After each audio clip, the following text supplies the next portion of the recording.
Yeah. I just wanted to know, are you worming as a preventative care? No. No, for health reasons. No. Treatment? No. No. I only worm individuals if I see that they've got signs of it. Except perhaps in the winter when my flock, I think, well, it's a good time. I can just kind of do a house cleaning and I'll treat them then, which is a little bit of a mixed message to understand. Okay, let's move on because I've got a bunch more. One of the things about the ivermectin is if they've got a really heavy worm infestation and you treat them with the ivermectin, it'll kill them. Because what will happen is if they're all bundled up with all these worms, their body can't detoxify them. They can't move them out, and then they just go into septicemia and they'll just keel over. So be careful if you do use the ivermectin and you think they're really, really wormy.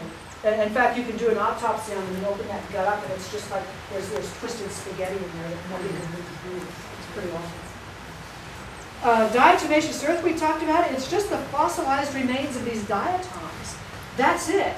And so it's got all kinds of trace minerals in it. It's got calcium carbonate in it. It's got magnesium in it. It's a mechanical pesticide. There's no poisoning. What it is it has these little razor-sharp edges that mix the little soft bodies and they dehydrate. That's it. And people take it internally. They say it helps to especially with wormwood or something, they say it will help to clear it out. Next slide. This is what it looks like. You'd think it'd be little razors, wouldn't you?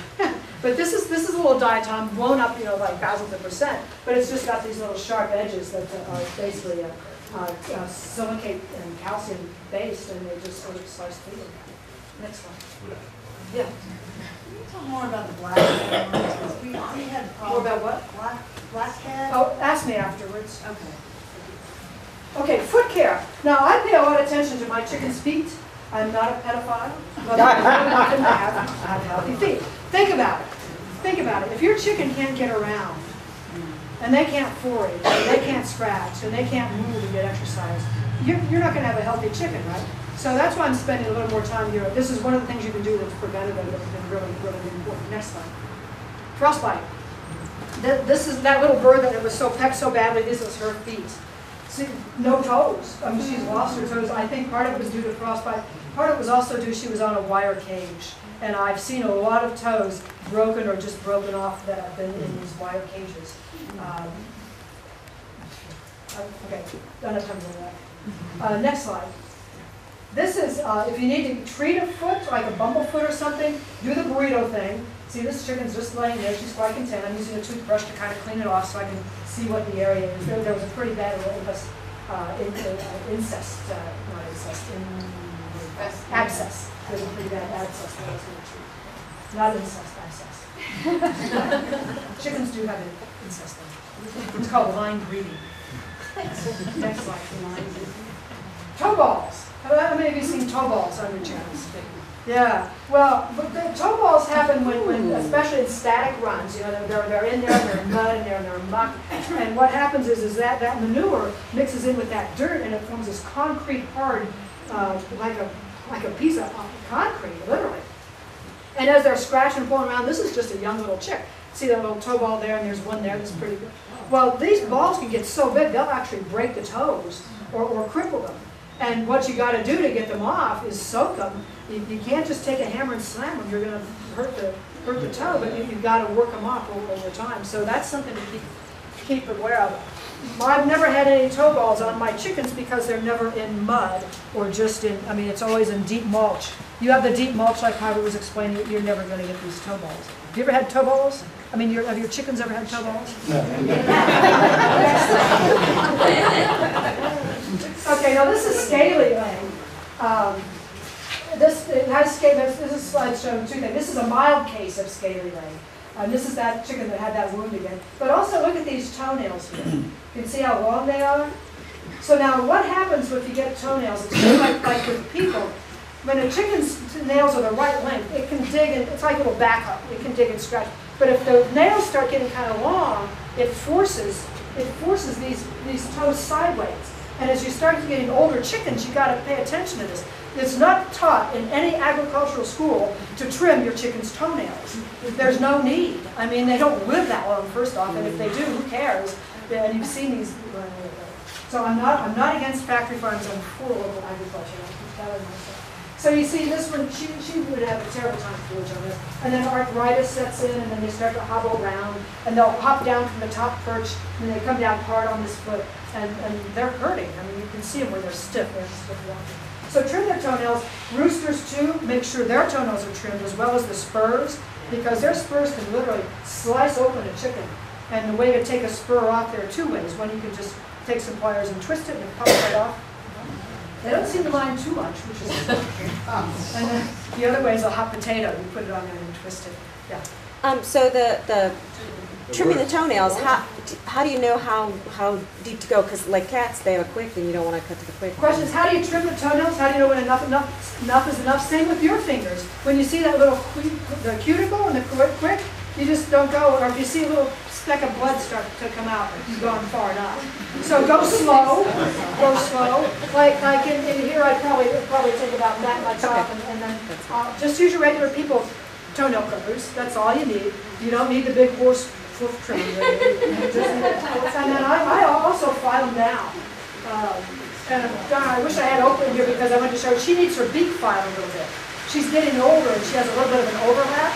And when the beak goes overlap, it makes it harder for them to pick up pieces of grain. So, you paint your nails too, Brian? well, it depends. If they're going to really a high place, fast place, yeah.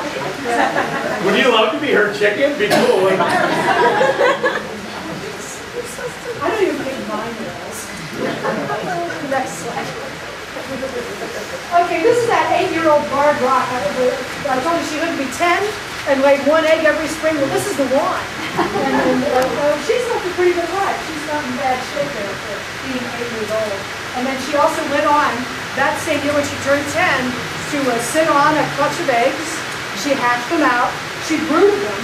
This is a true story. And then ditched, about 6 weeks, the hen will ditch the chicks, usually. I mean, not always, but usually. And then about 2 weeks later, they found her dead. It was like that was her last hurrah. And she'd done her duty. And they kept her.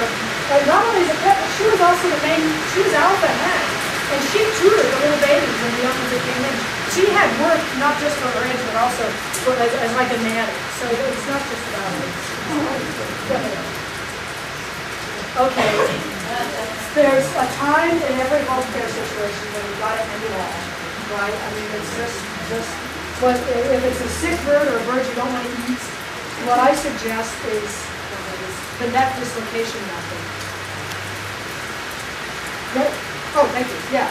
This is it's pretty easy and fast to do, Jim. I mean, it ought to be as part of your animal husbandry skills, in my opinion. And I can't stand doing it. I mean, if I could snooker anybody else into it, I will.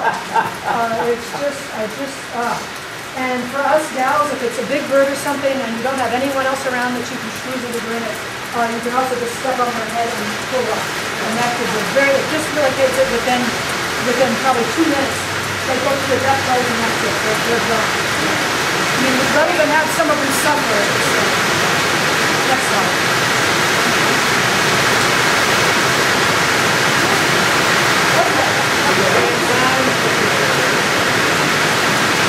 Well, this book, Empty Harvest.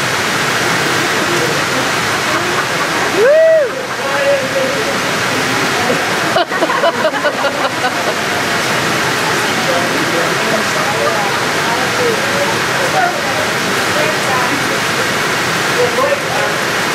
Here's gonna go, your captive audience. Empty Harvest. This book really affected my life. It's subtitled as Understanding the Link Between Our Food, Our Immunity, and Our Planet. So, understanding the link between your food and your immunity and your planet. And that has been the first one.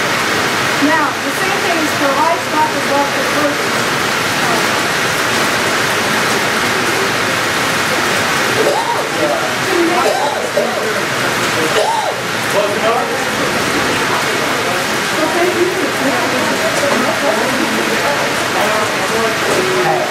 If there's an empty seat, we've got just a little bit of time. We're going to wrap up. You don't want to leave now anyway. So. Yeah, plus, this is the best part. There's the seat over here.